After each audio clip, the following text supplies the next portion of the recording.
Welcome to traditional వంటలు. ఈరోజు recipe ఏంటంటే సీమ వంకాయ కర్రీ అండి. చాలా టేస్టీగా ఉంటుంది. ఒకసారి ఈ మెథడ్లో ట్రై చేయండి, మీకు కూడా ఖచ్చితంగా నచ్చుతుంది. ఇప్పుడు ఎలాగూ కార్తీక మాసం కదండి, చాలా మంది అయితే గనక నాన్ వెజ్ తినరు కదా, అలాంటి వాళ్ళకైతే గనక ఈ కర్రీ మంచి రెసిపీ అని చెప్పొచ్చండి. ఇక ఏ మాత్రం లేట్ చేయకుండా ఈ సీమ వంకాయ కర్రీని ఎలా ప్రిపేర్ చేసుకోవాలో చూసేద్దాం. ముందుగా అయితే ఒక చిన్న మిక్సీ జార్ తీసుకోండి. అందులోకి ఒక అరకప్పు పచ్చి కొబ్బరి ముక్కల్ని వేసుకోండి. మీ దగ్గర పచ్చి కొబ్బరి ముక్కలు అవైలబుల్గా లేకుంటే కనుక ఎండు కొబ్బరి ముక్కలైనా వేసుకోవచ్చు.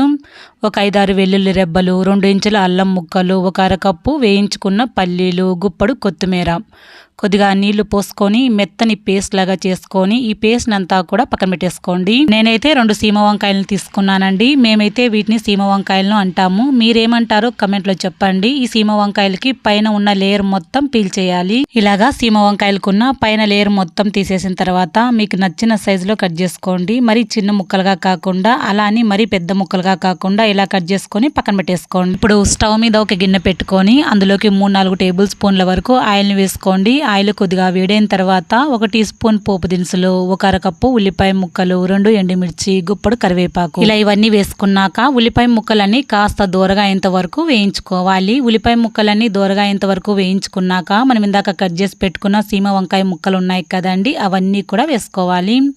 ఇలా వేసుకున్నాక ఇందులోకి రుచికి తగినట్టుగా ఉప్పు, 1 టీ స్పూన్ పసుపు, ఇవన్నీ వేసుకొని ఆయిల్లోనే బాగా మిక్స్ చేయాలండి. ఇలా మిక్స్ చేసుకొని మూత పెట్టుకొని స్టవ్ లో ఫ్లేమ్లో పెట్టుకొని మూత పెట్టుకొని ఒక 5 నిమిషాల పాటు మగ్గించుకోండి. ఇలాంటివి చిన్న టిప్స్ పాటిస్తూ ఈ కర్రీ చేస్తే చాలా టేస్టీగా వస్తుందండి.